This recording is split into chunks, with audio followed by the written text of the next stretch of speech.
My name is Dr. David Sumner. I'm a professor of journalism here at Ball State, and I'm coordinator of the magazine journalism major and program. Okay. Well, it was July 22nd last year. I mean, the obvious reaction is shock. It was just shock. You know, you just think, oh, you know, how am I going to deal with this? What does it mean? Is it going to shorten my lifespan? And I think you deal with shock over the first 3 or 4 weeks, and after that, as more information became available, and I got more information about the diagnosis, and I had the surgery. I actually had 2 surgeries, and everything looked like it was turning out pretty well. And you know, I still face chemotherapy, and I'm done with that. But you know, my attitude returned to normal. You know, I feel pretty happy and optimistic, and feel like I'm over, you know, the initial shock and just getting on with life. Yeah. Well, this kind of goes off what you talked about a little bit, but what did your doctors tell you, like, what your treatment process was going to be like? Well, male and female breast cancer are very similar in many ways in terms of how it occurs, the causes, diagnosis, and everything. But one of the major differences is with men's, because obviously the breast is smaller, they just do a mastectomy right away. Rarely do they do a lumpectomy, and so that's what he did. 4 days later, in fact, he scheduled it. And so that surgery, and it had gone into 1 lymph node, so they had another surgery later to take out 12 more lymph nodes, but they were all negative, fortunately, so it was barely a stage 2. And so basically those 2 surgeries got everything. You know, there was no cancer as far as that was visible. And so they told me there would be 16 chemotherapy treatments going over about 4 months, and 30 radiation treatments. And so, and it was all designed to be preventative, to prevent it from coming back. And so that's what I've been doing. I finished the chemotherapy, and now I'm starting the radiation treatments in a couple of weeks. Yeah. Well, for me, it was remarkably good, positive, and the doctor was even amazed that I have had no fatigue, no nausea. I haven't missed any classes due to being sick, either from chemo or from me. I haven't been sick, period. I haven't missed any classes all year. And so I've done very well with it. It hasn't really affected me. I mean, except in the beginning, the first couple of them, there was a little bit of constipation and just a little nausea, but it didn't last very long. Yeah. What were your, like, surgeries like? Did those cause a lot of, like, pain afterwards or any side effects or anything? No, surgeries are very painless these days. You know, they put you under, and you never know anything until you wake up, and not really. Yeah. The most difficult thing was the inconvenience of making the time to do it. You know, every week. You know, I had to do it every week on Wednesday morning. It took up my whole Wednesday morning pretty much, and so you know, it just cut into my time and schedule. But the treatment itself is pretty painless. You know, and people, it was you know, you're in this big room with about 15 lazy boy recliners like that, and you know, at any given time there might be 10 or 12 other patients, and you're just sitting there. They're pumping this medicine into you. But you know, I did email, I worked on class, I read. You know, there's just, I didn't feel it or anything, so there was really no difficulty to it. Yeah. Oh, obviously my wife, she's just been wonderful. She's just been behind me every step of the way, and supportive and helpful, and you know, she's just been great. Her name is Elise. Okay. Oh, I think she always tries to anticipate my needs and tries to anticipate problems that might occur.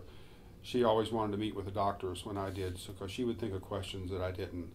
And so she's very thoughtful in that way, and trying to anticipate problems, or you know, and certainly just being positive. Just basically, she's got a great sense of humor, just a very cheerful, positive outlook all the time. And she never, if she ever got down or discouraged about it, I didn't know. She didn't reveal it to me. Oh, we've always had a strong relationship. You know, we've been happily married for 27 years, and I mean, I can't say it didn't improve it because it's always been good to begin with. So I've been watching Michael Douglas, you know, the actor who's had throat cancer, and he was in one of those cover stories, one of those issues of People I passed out today, and they asked him the same question, and he said, yes, well, it definitely realizes that, you know, you have a lifespan, and you know that you will die sometime, and you know, it makes you realize that life, I mean, you always knew this intellectually, that life is finite and that you're going to die sometime, but it makes you more aware of that. I mean, my first thought was, well, I'm going to make it through 5 years, And I realized, well, probably, there's a good chance, 95% chance that I will. And, I'm probably hopefully going to live 10, 20 more years. But it just makes you more conscious that, life does have a limit to it, that you're going to die. And you just want to make sure that every day I'm doing the things that are most important to me. And so that's basically it, that you don't really want to waste any time or waste your time doing things that don't matter that much to, or that you don't have to do. So, yeah, I think that's just made you conscious of your priorities a little bit. Oh, definitely, yeah. I mean, being a Christian, I've always believed in that, this life is not the end of life and that I will be in heaven. And so I would say it's strengthened my faith, and my own church has been, the people there have just been wonderful support. Dozens of friends every Sunday, they ask about me and how I'm doing and how I'm feeling, and, I've been on the prayer list. And so, I would say, without my faith, it would have been at least twice as hard. I wouldn't have been as positive throughout all of it. Yeah. With that. Definitely. Not really. I never felt why me, Lord, because if anything, I felt why not me. I've just been very successful, very blessed in many ways, and so I've always known that bad things happen to good people, and there was no reason that bad things shouldn't happen to me. I'm no better or no worse than anybody else.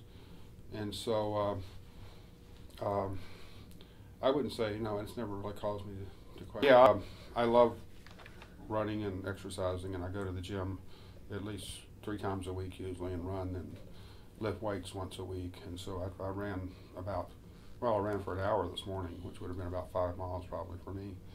And so there's just a lot of medical evidence that exercise makes a big difference because it raises your immune system, and it's helped me minimize the side effects of cancer.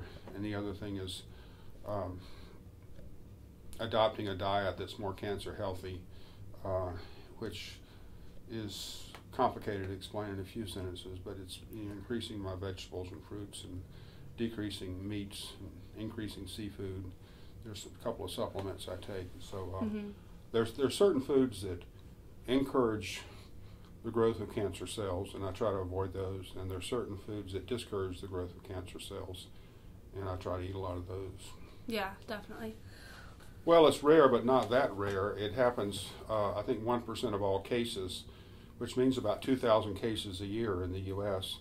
And my surgeon who did the surgery said he has one male every year or two that he has to operate on, or one of his patients. And my general family doctor has said he's had 3 or 4 in the last 10 years. So here in Muncie, so it's not that rare. And so, like I said, I never felt, well, this is weird. Why am I having? I never felt it was a women's disease, because it does happen, and this, it's just a fact. So I was able to accept that, from the very beginning. The only difference is that men are less likely to have checkups, and men often don't recognize it till much later. But I did notice there was a lump there, pretty early, and I noticed it fairly early, and I went right away to the doctor and had it removed. And, well, as I said, it just cut into my time, but it didn't really affect how I felt. I would come here on. Most of them I had was on Wednesday, and I'd come on Wednesday afternoons and teach my class, and so it didn't really affect me. Even the rest of the day, I didn't feel any different. Yeah. The only effect, I'll tell you a couple of effects I had, was one of them, they would give, part of that was steroids, and I'm not sure the medical reasons I would get steroids. So the night after every chemotherapy, I couldn't go to sleep. I'd never go to sleep till midnight, because that was just one of the things that just caused you to stay awake.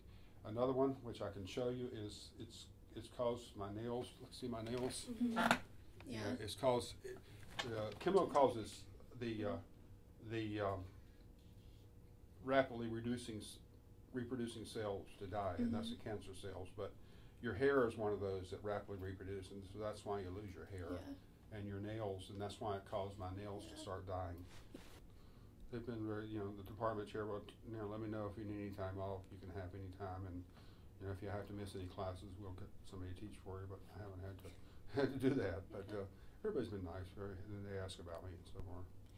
No, I haven't wanted to make it a focus of discussion in classes, but I do want to give periodic reports, because I know people wonder, and I'll probably say something in class next week since you've interviewed me. and kind of give an update. So I've wanted to tell people from time to time, no, I wouldn't say anybody's treated me any differently.